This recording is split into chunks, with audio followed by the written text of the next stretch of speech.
request Mr. Shahan Usmani, student of MBBS second year, to deliver his speech in Urdu.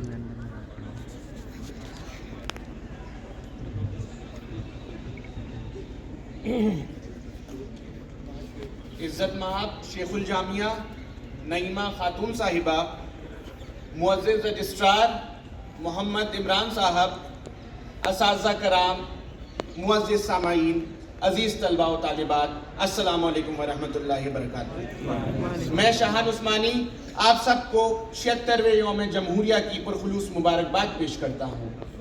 یوم جمہوریہ دو لفظوں کا مجموعہ جس کو سنتے ہی ہر ہندوستانی کی آنکھوں میں چمک اور دل میں مسرت و سکون کی کیفیت طاری ہو جاتی ہے۔ تاریخ گواہ ہے کہ انگریزوں نے ہم پر کس طرح کے ظلم و ستم ڈھائے ہیں۔ 1857 سے لے کر 1947 تک پوری ایک صدی لہو میں نہائی ہوئی ہے۔ آخرکار 15 اگست 1947 کو ہمیں انگریزوں کے جبر و تسلط سے آزادی حاصل ہوئی۔ ہمارا ملک ہندوستان انگریزوں کی غلامی سے آزاد تو ہو چکا تھا، مگر ہمارے پاس کوئی مستحکم قانونی نظام موجود نہیں تھا۔ یہ وہ دور تھا جب ہندوستان کا تمام نظام درہم برہم ہو چکا تھا۔ ہندوستان کا سماجی، قومی اور مذہبی اتحاد پوری طرح چکنا چور ہو چکا تھا۔ ہندوستان کی تہذیب و ثقافت، ہندوستانی روایات دم توڑ رہی تھی۔ ہندوستان میں تعصب کی آندیاں چل رہی تھی اور معصوم ہندوستانی جاں بحق ہو رہے تھے۔ ایسے نازک وقت میں ضرورت تھی ایک ایسے آئین کی جو ملک و قوم کی سالمیت اور شناخت کو برقرار رکھے، جو اصوبت اور مساوات کے ستونوں پر اپنی بنیاد رکھے اور جو مذہبی تانے بانے کو ٹوٹنے سے بچا لے۔ ہمارے قائدین کی پرجوش کوششوں کے بعد آج ہی کے دن 1950 میں یہ دستور تشکیل پایا۔ ہمارے دستور میں سماجی، معاشی اور سیاسی انصاف کی بات کہی گئی ہے۔ دفعہ 14 ہمیں مساوات کا حق دیتا ہے، دفعہ 19 ہمیں آزادی کا حق دیتا ہے، دفعہ 23 ہمیں استحصال کے خلاف حقوق فراہم کرتا ہے۔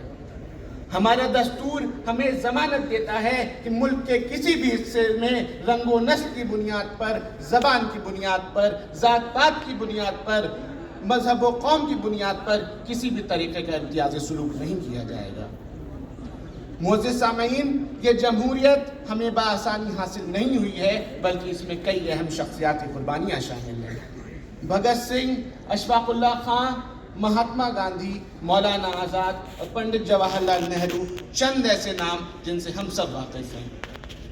آج ہمارے پاس پوری دنیا کا سب سے بہترین دستور موجود ہے اور ہم یہ بات فخر کے ساتھ کہہ سکتے ہیں کہ سارے جہاں سے اچھا ہندوستان ہمارا، ہم بلبلیں ہیں اس کی، یہ گلستاں ہمارا۔ معزز سامعین، جمہوریت کا مطلب صرف آزادی رائے نہیں ہے، جمہوریت کا مطلب صرف آزادی خیال نہیں ہے، بلکہ جمہوریت کا مطلب یہ ہے کہ ملک کی طاقت قومی یکجہتی ہے، ملک کی طاقت یہاں کے عوام ہے اور ملک کا ہر فیصلہ یہاں کی عوام کا ہے اور کوئی بھی باہری طاقت ہمارے فیصلوں میں مداخلت نہیں کر سکتی۔ ایک طرف جہاں ہمارا دستور ہمیں مختلف حقوق فراہم کرتا ہے تو وہیں دوسری طرف ہم پر ذمہ داریاں بھی عائد کرتا ہے۔ ایسا خوبصورت، بہترین اور مکمل آئین صرف ہمارے ہندوستان کے پاس موجود ہے۔ اب یہ سوال بھی ہمارے ذہنوں میں گردش کرتا ہے کہ کیا ہم اس خواب کی تعبیر کو پائے تکمیل تک پہنچا سکے ہیں جو خواب ہمارے بزرگوں نے دیکھا تھا۔ اگر ایسا نہیں ہے تو ہمیں احتساب کی ضرورت ہے، ہمیں خود کو ٹٹولنے کی ضرورت ہے۔ آج ہم یہ بات و فخر کے ساتھ کہہ دیتے ہیں کہ ہم مساوات کے علمبردار اور انسانیت کے پرستار ہیں، مگر کہیں ایسا تو نہیں کہ ہمارے ذہنوں میں برابری اور مساوات کا کوئی دوسرا تصور موجود ہے۔ چھپا کر آستی میں بجلیاں رکھی ہیں گردوں نے، چھپا کر آستی میں بجلیاں رکھی ہیں گردوں نے، انادل باغ کے غافل نہ بیٹھیں آشیانوں میں۔